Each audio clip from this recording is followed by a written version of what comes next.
It's Monday, and that means it's time for a new episode of Interviewing People, the careercast where you can learn about a variety of careers from people actually doing the work. Today I'll be talking with Ben Etzler and Ryan Caligiuri, who once walked these halls and are now active military in the U.S. Navy and U.S. Army, respectively. Ben and Ryan will be sharing about their journeys, including their boot camp and deployment experiences and much more. So enjoy the show. Welcome back to another edition of the Interviewing People Careercast. And today we have two visitors with us, and they are both active military members. So I've interviewed some people in the military in the past, but they've all been out of the military by the time I interviewed them. So today we have Ben Etzler with us, who is in the U.S. Navy, and Ryan Caligiuri, who is in the U.S. Army. And they're going to be talking about their experiences, both in the Army and in civilian life, and how those two mesh, and hopefully provide some insights for anyone who might be interested in going into the military as part of their career path. So Ryan and Ben, thank you very, very much for getting together with me today. And I guess we'll just start by having both of you talk a little bit about how you decided to go into the military. And Ben, why don't we go ahead and start with you? All right. Thank you for having us again. I graduated Buren High School back in 2005.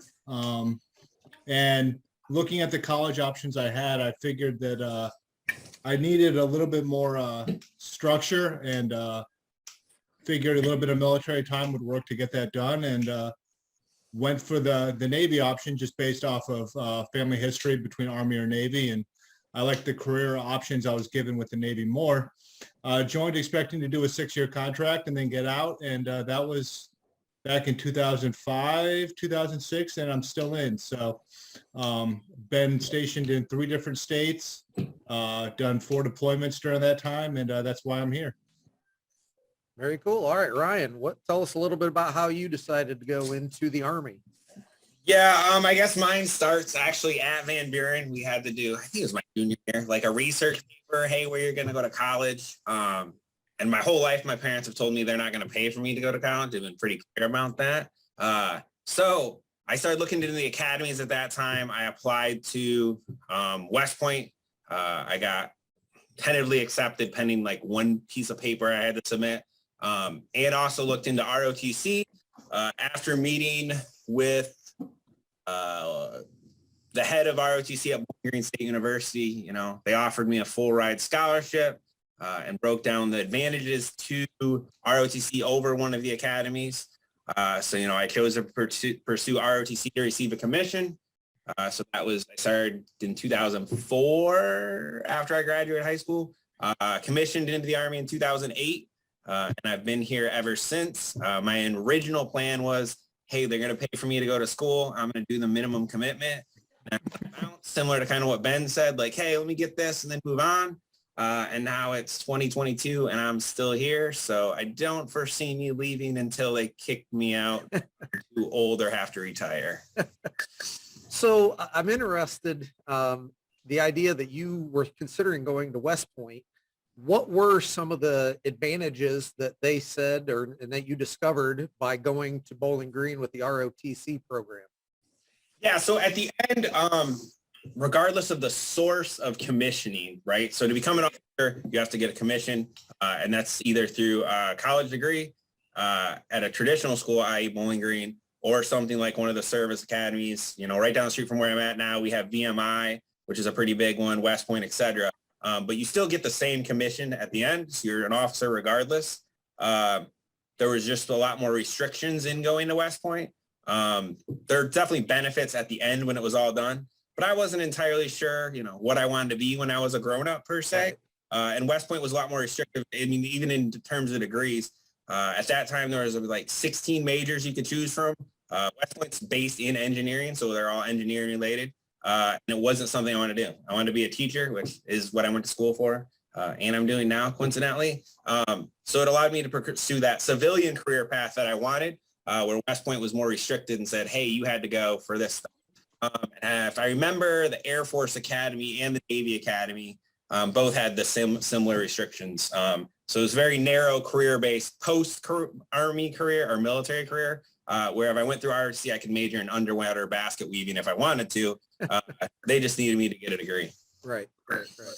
Now, Ben, I see, based on your LinkedIn profile, that over the course of your time in the Navy, you have attended Excelsior College, where you earned a bachelor's degree, and then you just recently earned a master's degree from the University of Charleston. Can you talk a little bit about how the Navy has helped you earn those degrees, and what led you to go to school when you did? And you're kind of the opposite of Ryan. Ryan went to college first and then went to military. You put in some time in the military and then you went back to college. Can you explain your thoughts behind that process? Absolutely. So back in 2013-ish timeframe is when I transferred off my first ship, went to a shore command, and every military branch has some amount of military accreditation that can play towards college benefits. Depending on the school field or the rating you're in or the field you're in, those credits can change and vary with various colleges. So Excelsior College complements my field very well. And then on top of that, you have the GI Bill, which is something that you can tap into while you're in the service or after you separate and then use as a veteran. While you're in, however, there's a lot of college opportunities that are presented similar to civilian sectors where they'll pay for some amount of college while you're working for that organization. I was able to use that benefit, it's called tuition assistance, to pay for my bachelor's. And then following that, it does pay for your first master's degree as well. So falling within the stipends for that, which they change based off of budgeting and funding periodically, but you're able to get the degrees through that over a period of time. So while Ryan was able to go ahead and do it in a very compressed period of time, mine was a very drawn out process because I was doing it while also working in a full-time position. Right. So that, I'm assuming, was all online education?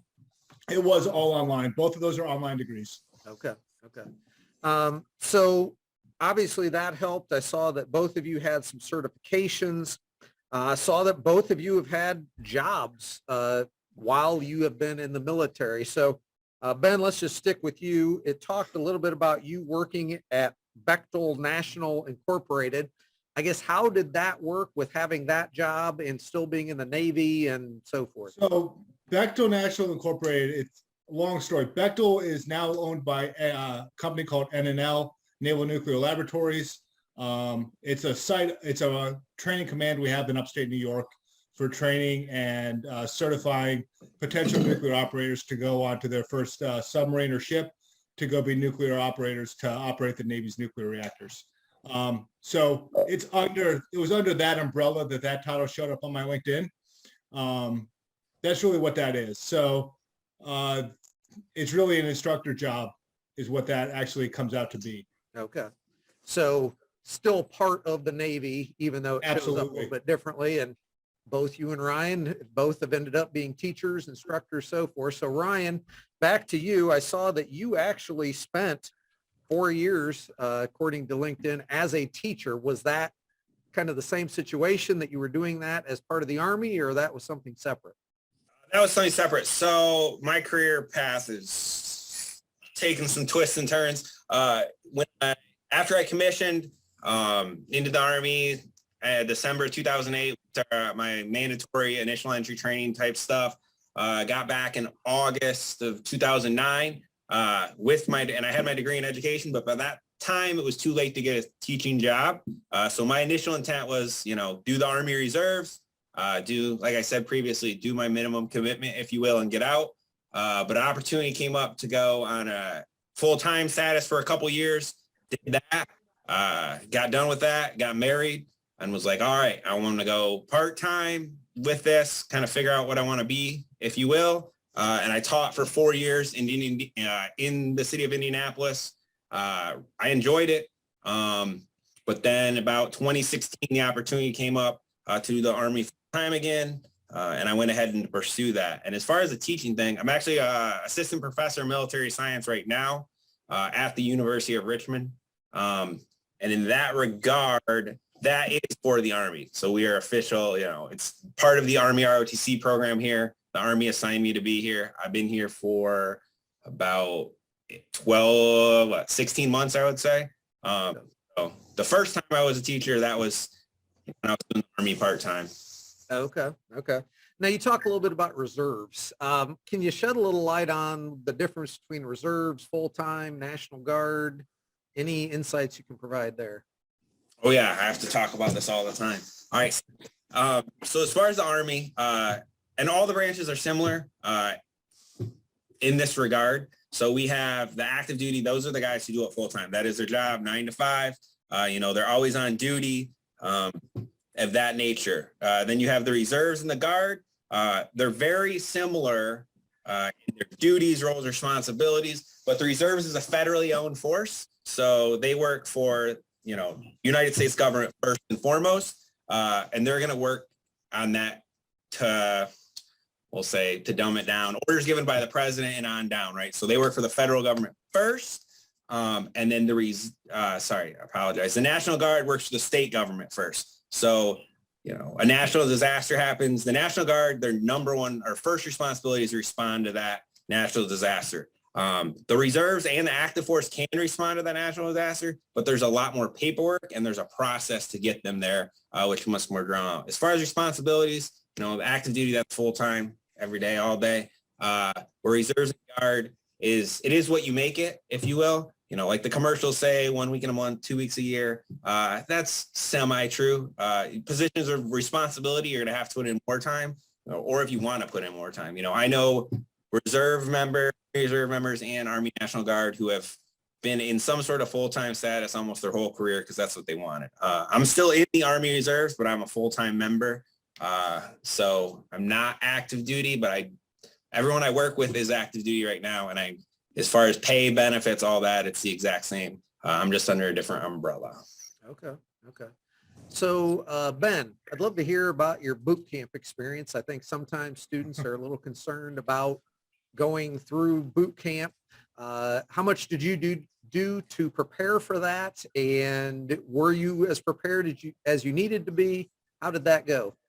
So I'll just start out with boot camp has changed since I went through, at least for the Navy. So I did a little bit of preparation for it, but personally, I didn't do a whole lot. The Navy recruiters are the ones who are going to be the ones that give that information. So they prep you for that. You can walk in and talk to them about that process, and they'll gladly tell you how to prepare. Everybody's a little bit different. Some people do sports through all of high school, and they're not going to need as much preparation as somebody who doesn't do that. So it's all on a case-by-case basis. But yeah, it wasn't bad. Like personally, I didn't hate it. Can't say I liked it. It's just something you go through. So right. But, so it can be done. It's not so difficult that people are going to struggle and so forth. Ryan, any good boot camp stories? So to get my commission, I didn't have to go to boot camp. So how it works is in between, and this is still generally true today because I'm assigned to ROTC. So in between cadets, junior and senior year, they have to go to what used to be called LDAC, leadership development something. I don't even remember now.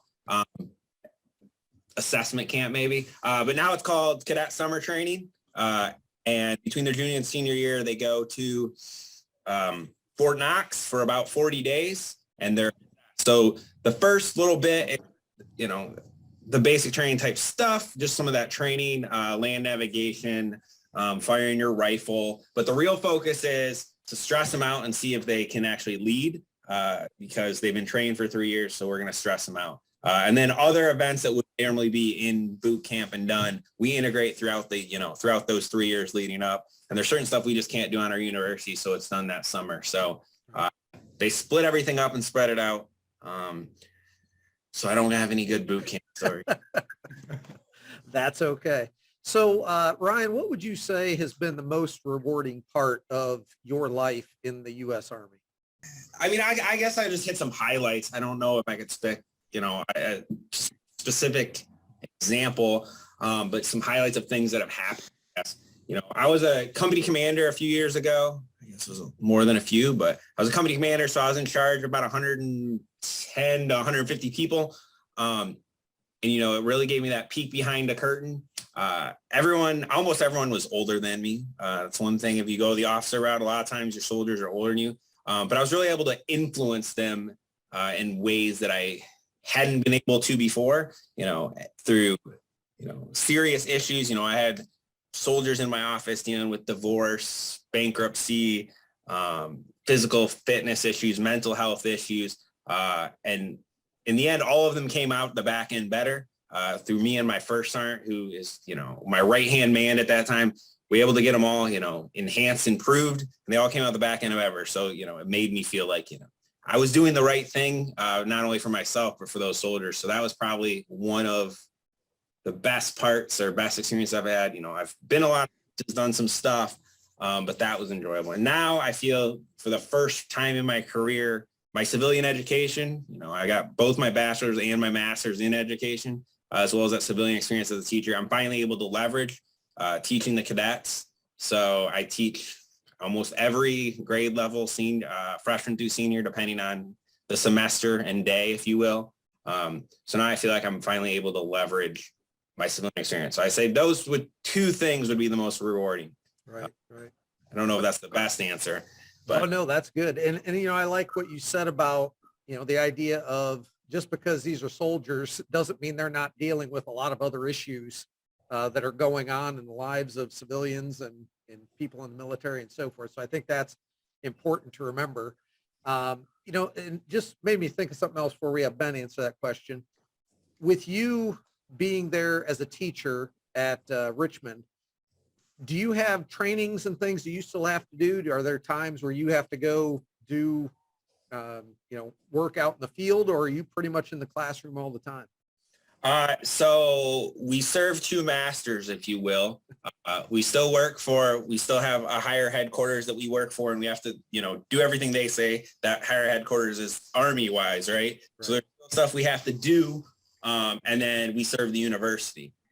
So as far as trainings and like going out in the field, we take the cadets out to the field a minimum of twice a semester. Like I said, and that helps us simulate that basic training type stuff. Obviously, it's not as high stress, but get some of those experiences. And then every summer, we're required to go to that cadet summer training that we send the cadets to. So summer, I was gone for, I think, 65 days there in Fort Knox.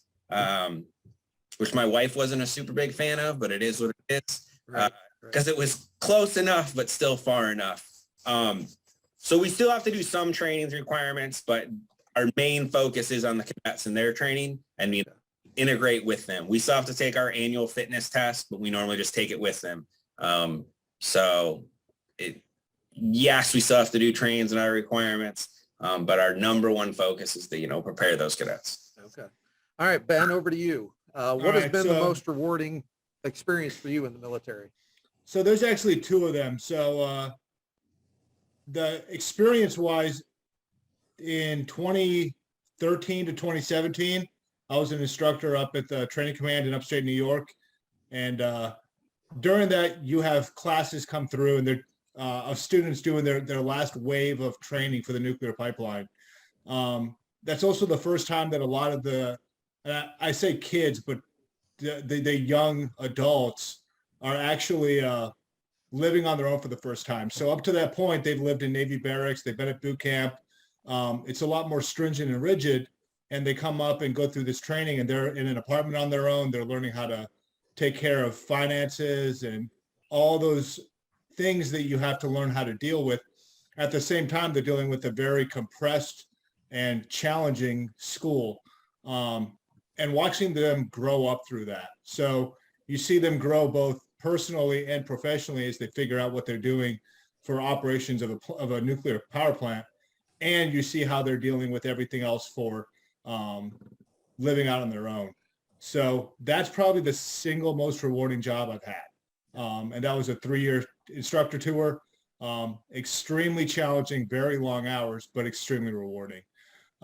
Second to that was my tour on the USS Theodore Roosevelt. That's a twofold one. So I spent about a little over a year, it's all blurred together, running reaction propulsion division. So we were responsible for the entire propulsion train. So the main engines, the shafts, getting the ship moving at whatever speed we needed it. We also owned the turbine generators for making power. We owned the distilling units for making the water. So we were kind of the central hub of the ship. And there was 150-ish people that worked for me. And I had some of the best leaders that I served with there to kind of help maintain all of that. And it was just a great experience in learning and developing and teaching and just all of that. And right behind that was the Theodore Roosevelt's COVID deployment in 2020, when we got stuck in Guam, and seeing everybody come together to get us through that was another great time. Very challenging, but you dig deep and learn a lot about yourself and those that you're working with. Right. So Ben, if you could talk a little bit, you said earlier that you've been deployed 4 times, and what's that like as far as having to leave family? Ryan talked about, his wife wasn't happy when he had to go away for a few months, and you're talking about being on a ship for a year. What would high school students have to be considering as they would have to deal with being away from family and friends? So we'll start with different rates in the Navy, and I'm sure the Army and other branches are similar, have different deployment schedules and cycles. So Navy ships they go through a life cycle where they do a maintenance period, then they'll do some amount of workup periods and deployment preparations, and then they'll deploy. That's just a normal schedule. Then they come back, and based on the type of ship or what the life cycle is at that point, they'll either prep for another deployment with some amount of maintenance period, or they'll go into a large maintenance period. It all kind of varies. So it's ship by ship. Deployments as a whole, though, they average about 6 to 9 months. It sucks leaving family. There's no other way to say it. Like it's definitely challenging. But you do get to go places. Like, you join the Navy to go see the world. That's how you do it, is those deployments. So I did 2 deployments to off the East Coast through Europe, down through the Suez Canal into the Persian Gulf. And then I did 2 deployments on the Pacific Coast. One of them, we went across, ended up hitting up some Pacific port calls, and then ended up in the Persian Gulf. And then the final deployment, we ended up doing, it's called a 7th Fleet deployment. It's where you hang out in the Pacific for most of it. So we'd end up going into the Persian Gulf area for that one. Yeah. So you've basically been around the world, going each direction to end up in the same place in the Persian Gulf. So Ryan, any advice you would have for people as they think about having to deal with being away from family and friends? Yeah. So I've been lucky. I don't have a combat deployment. So I haven't had to been away. I mean, the longest I think I've been gone is like 3 or 4 months. But I have not had to support OEF, OIF in the Middle East due to some weird circumstances, if you will. But I mean, make it what it is, or get the best out of it, right? So wherever you are, there are opportunities to expand, professionally or personally, whether it's, taking school at night. I've had soldiers earn degrees on deployments, work out.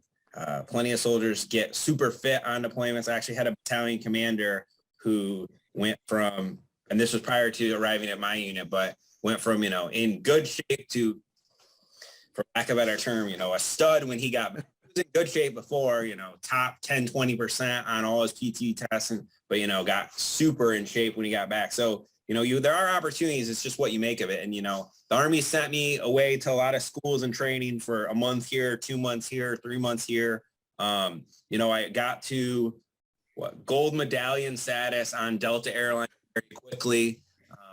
They will let you rack up points, but you have to pick their fares and have multiple layovers, but that's another discussion. But I flew a lot, traveled a lot there for a couple of years. And I always try to, embrace wherever I am to get the most out of it. I did get stationed in Puerto Rico for almost 2 years. So my whole family moved to Puerto Rico. So that was an interesting challenge. It's part of the U.S. It's a territory. So it's not as you'd expect. There are two official languages there in Puerto Rico, English and Spanish. And we tried to embrace that culture as much as we could as well.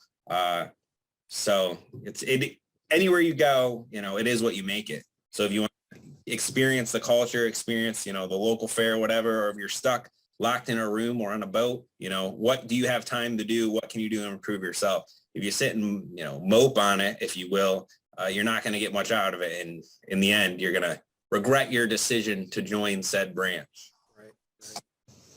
All right, Ben, we hit Ryan with the tough question last time. We'll hit you this time. So what advice would you have for someone who's considering joining the Navy? I would say do your research. So there's a lot of different rates and options that the Navy can give. Every one of them has their own unique things that you can tailor in.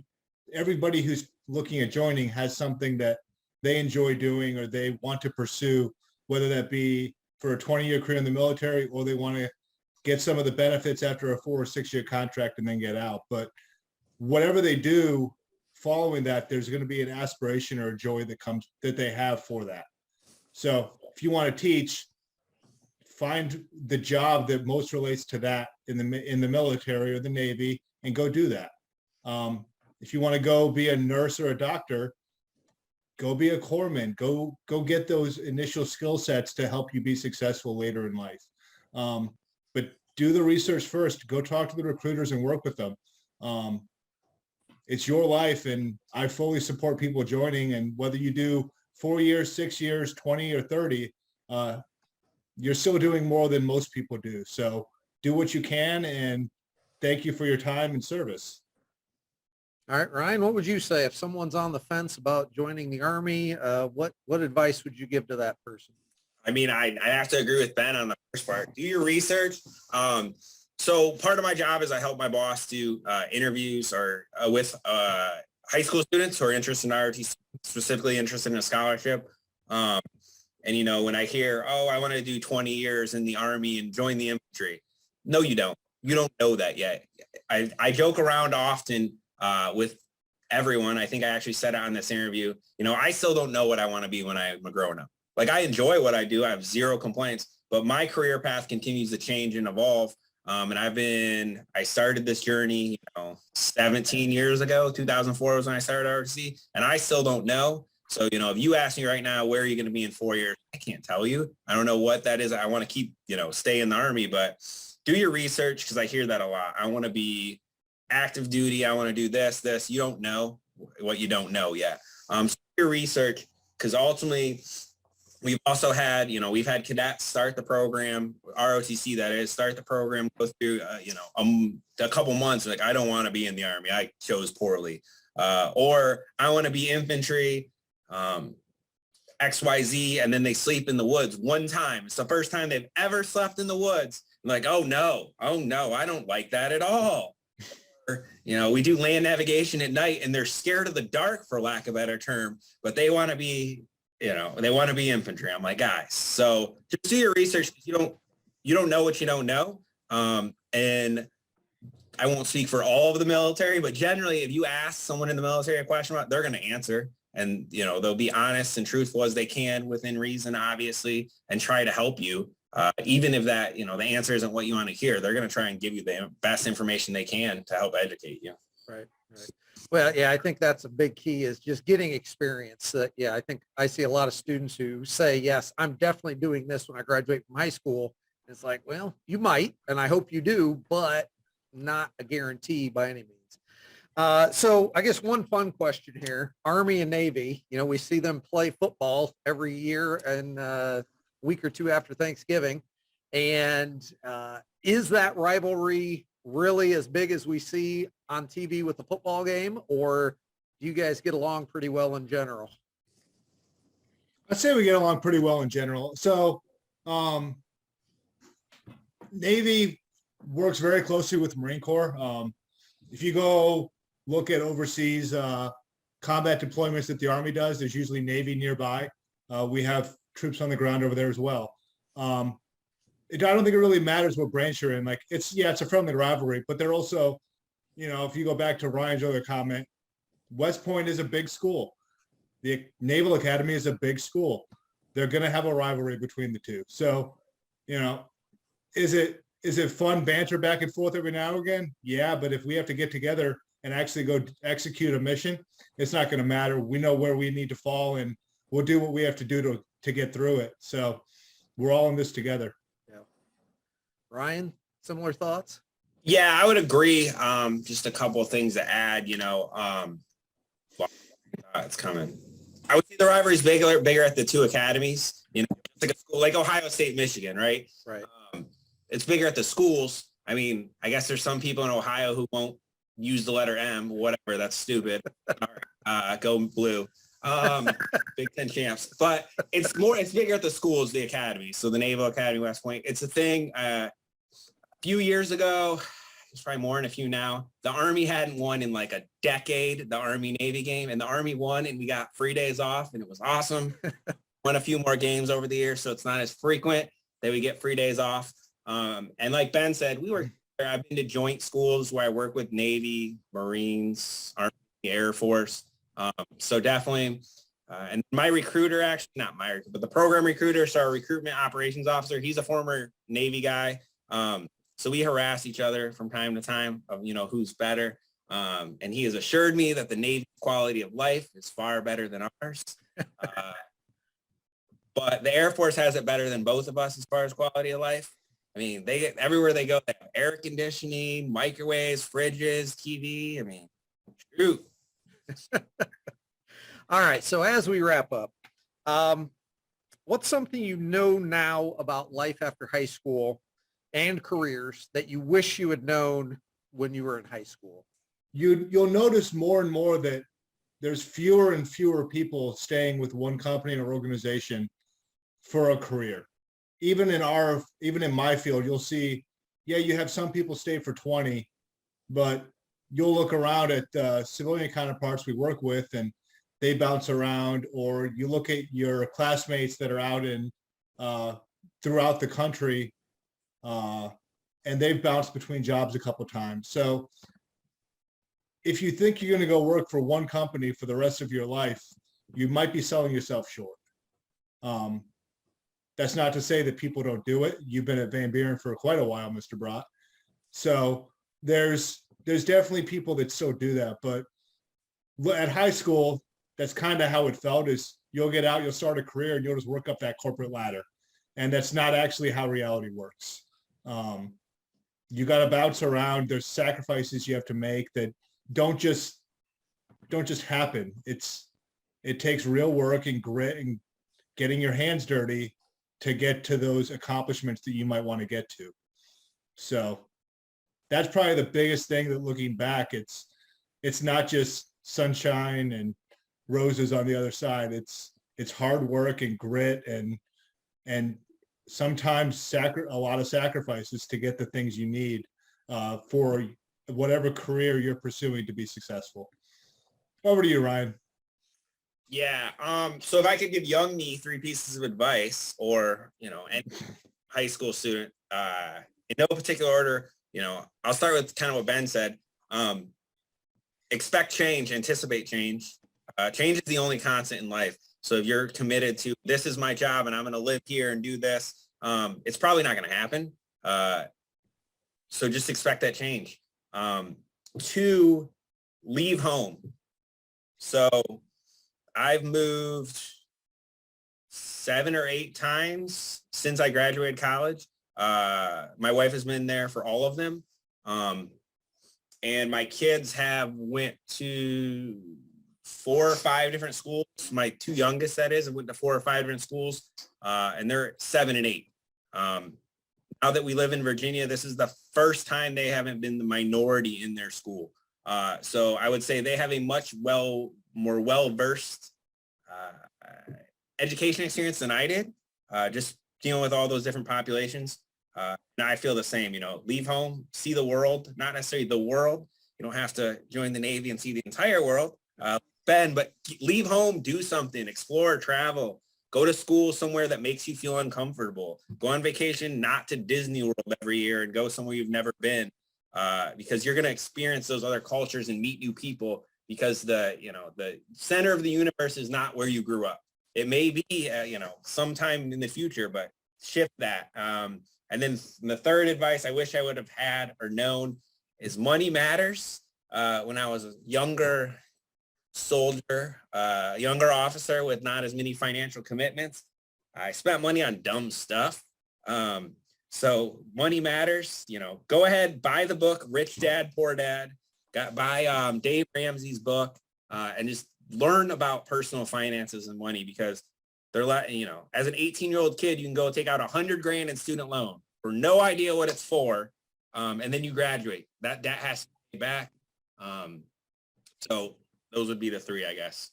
Leave money matters, and change happens.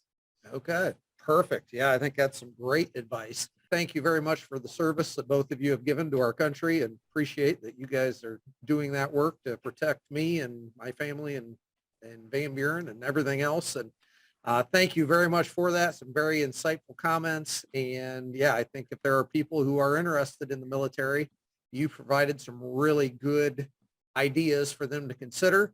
And good luck to you as you continue throughout your career paths. And I hope to talk to you again in the future. Thanks for having us. Yeah, appreciate it. Thank you for watching this interview with servicemen Ben Etzler and Ryan Caligiuri. I hope you learned valuable information from their career stories. And to be sure you don't miss upcoming interviews, please click subscribe so you'll know when the next episode is released. Thank you for watching, and as always, remember the best part about Mondays is interviewing people.